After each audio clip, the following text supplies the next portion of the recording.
Hi, so we're going to have nachos for dinner tonight, and I'm going to show you how I like to prep a lot of the vegetables that we put out in our nacho bar.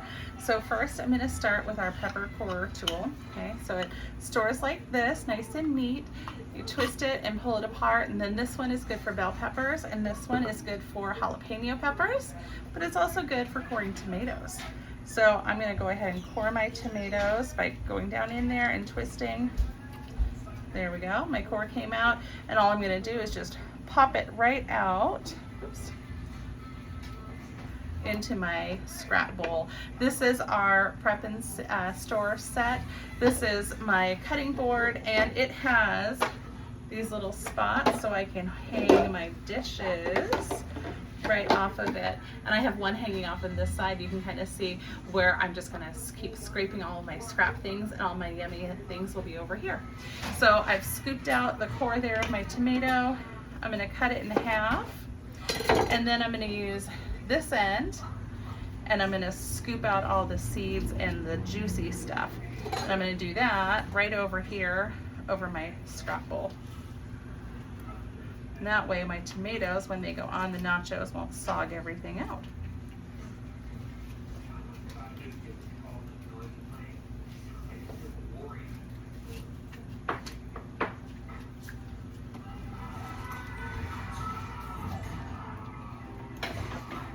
There we go. Next step, the quick slice.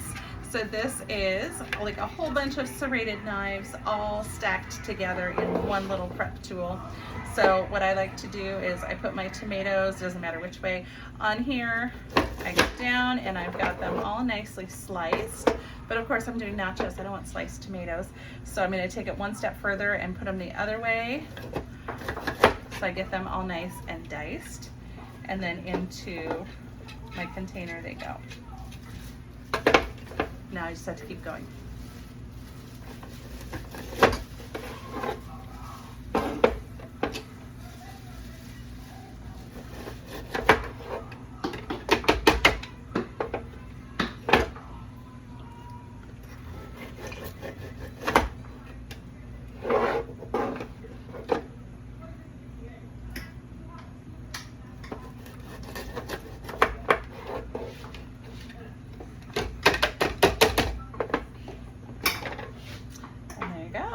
Now we can serve ourselves some diced tomatoes. All right, same tools, but this time we're doing some jalapeno peppers. So here we go. We've got our pepper corer, this time 4 peppers. We're gonna put that right over the stem and go right down in, twist, twist, twist. You'll get right down in there. And then once it gives way, you'll have kind of a messy looking core here. Just pop that right out. Oop. And if it's giving you trouble, you can always just go ahead and core the next one. It'll just kind of keep popping them right up and out. So here's another pepper, core, core, core. This one's a skinnier pepper, so it kind of split it a little bit, but that's okay. You'll see what we're doing next. It won't be a problem. There we go. Get that core in there. Get the core popped out. Okay. So now I'm ready. I've got a few peppers. I've got my quick slice at the ready. Once again, same thing as the tomato. You know, I'm going to go ahead. See, I'm going to put it a little crooked so it fits. I'm going to go ahead and I'm going to slice the whole thing. I'm going to turn these slices, put them here, and then I've got nice little confettis of jalapeno peppers.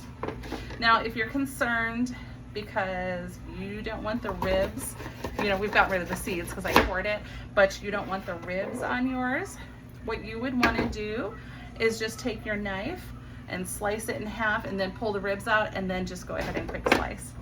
But my household of people, they all like spicy stuff, so they'll be really excited I left the ribs on.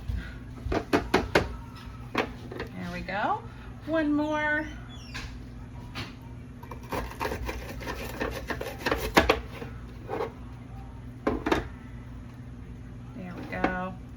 And then across this way.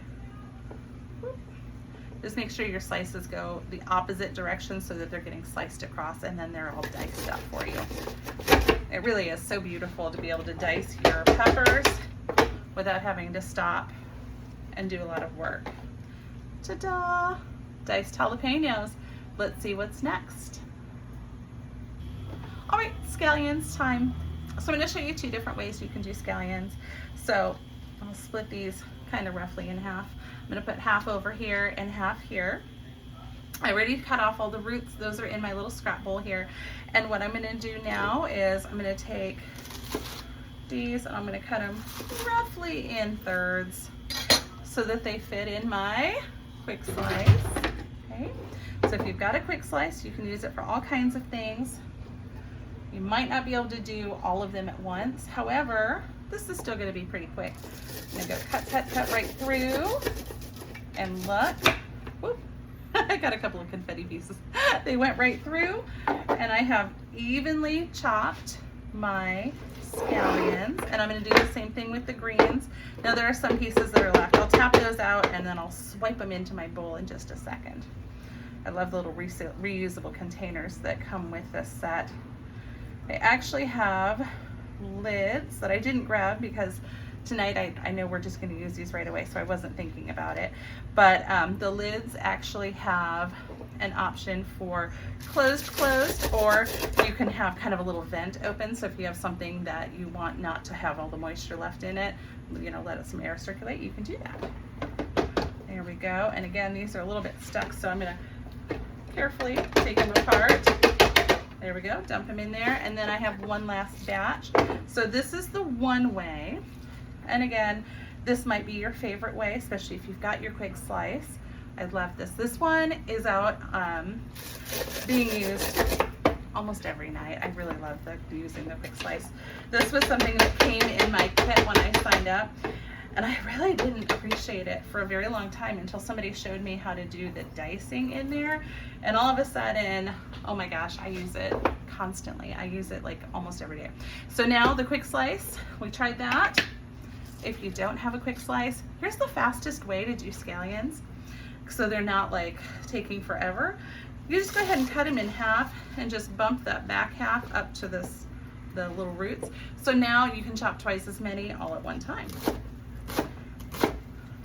When I saw this happen, I was like, what?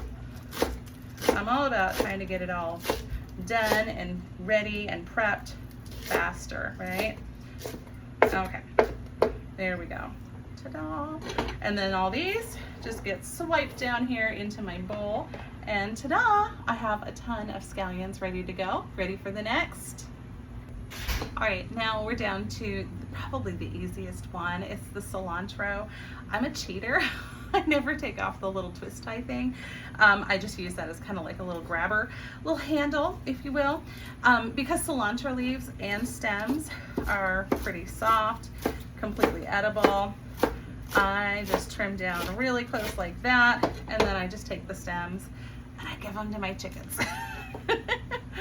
I don't really like having too much cilantro running around loose on my counter or my cutting board here. That one's a little brown. There we go.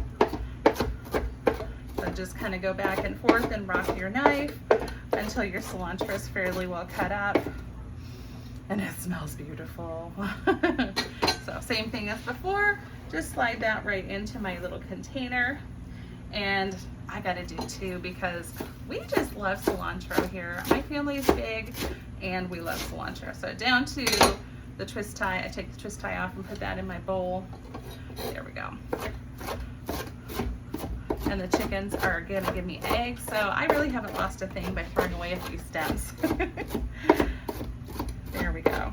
All right. Yay! There we go. Use this maybe to help me scrape it a little bit. Get all the good stuff right here. And ta-da! All my fun green stuff is ready to go. All I have left is to go ahead and grate some cheese. Okay, it's time for the cheese.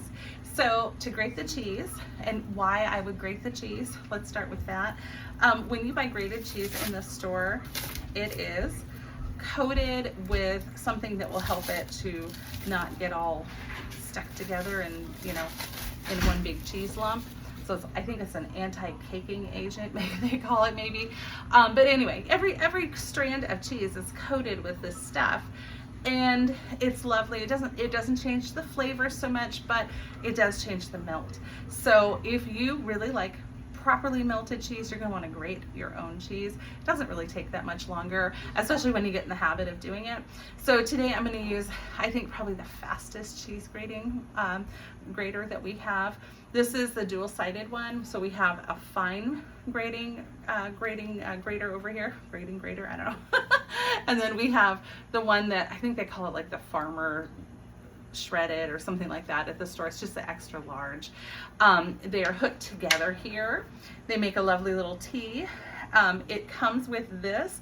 So if you are wanting, especially want to use this like with Parmesan, you know, and you use it on the fine grate, and you've got all that grated Parmesan and it falls right into the cup. So then you can just put it out and everybody can help themselves. Very fast, nice, that the prepping and the serving, it all happens from one. But today, we're gonna go extra fast because we've got this nice soft cheddar, and I'm gonna use the big holes. And I'm not gonna use this because we're gonna make so much cheese here. So I'm gonna set that aside, and I am going to just pop them apart. They pop right back together again too, but this way it's easier to clean them. And also, if I just want to use one, I don't have to clean the other one. I do have a guard for my fingers, but I'm not going to worry about that quite yet. So here we go. It goes so fast. Whoop. Once it gets too much of an angle, I tend to turn my cheese block around because it makes it that much easier as far as I'm concerned, but you can do it however you like. So see, it's kind of angled funny. Then I just turn it around and keep going. And all the cheese that's coming is going to be too much for one of those cute little prep containers that I've been using. So I'm going to pause right here and I'm going to show you what I'm going to use instead. This is our medium handled mixing bowl. I love these. They come with the lids. There's a small, medium, and large. They come as a set. The lid has a little thumb grabber here, so you can actually lift it off without having to struggle. The lid even is fitted so that that little pour spout fits properly with the lid. And inside, so I'm looking, there are measure markings. Can you see them? I can't tell if it's focused or not because my eyes don't have my glasses on. And then there's another one on this side.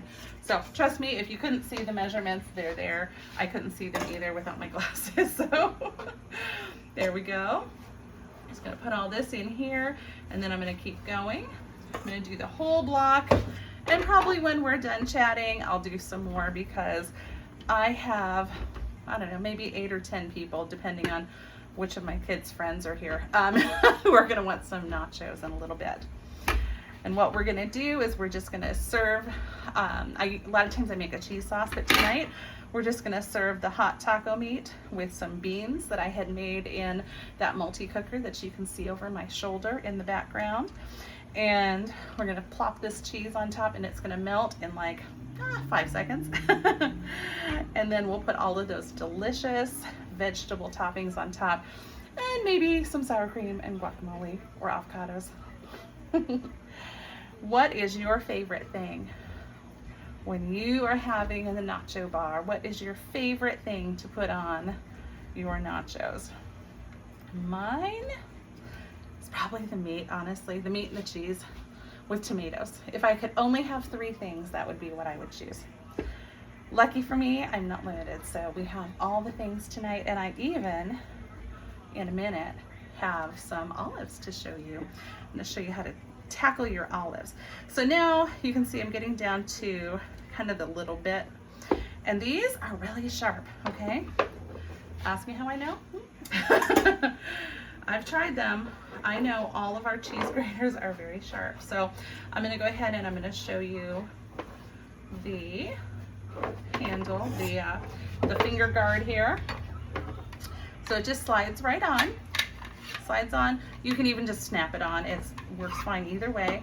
Take that out, put my cheese in, and then Let's see, this is just a little bit too tall. I do just a couple more passes here, and then you'll see. When it's a little too tall, it's kind of awkward. So, okay. So let's see, slide that on, put the cheese in. There we go. Now I can push it down with this guy, and it'll go super fast. Oops. All right. So all the cheese. There we go. Ta-da. Now on to the olives, and then we'll be ready to eat. All right, so back for the olives.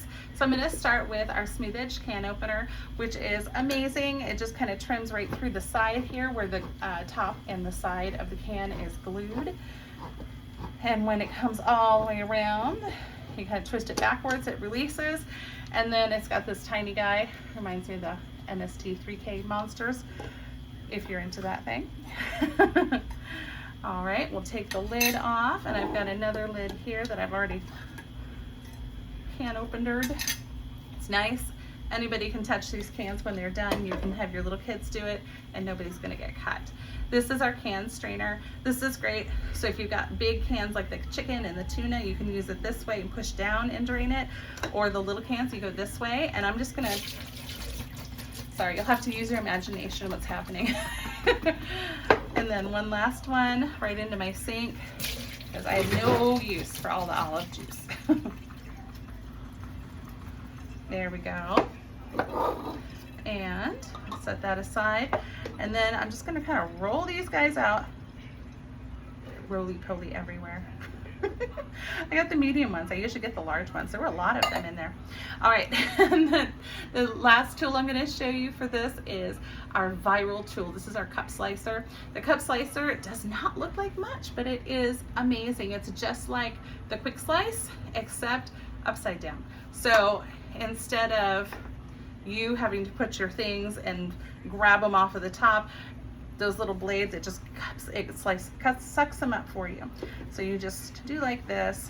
It uses its little blades, just like that quick slice, to slice every single olive or egg or mushroom or kiwi or banana, strawberry, grapes.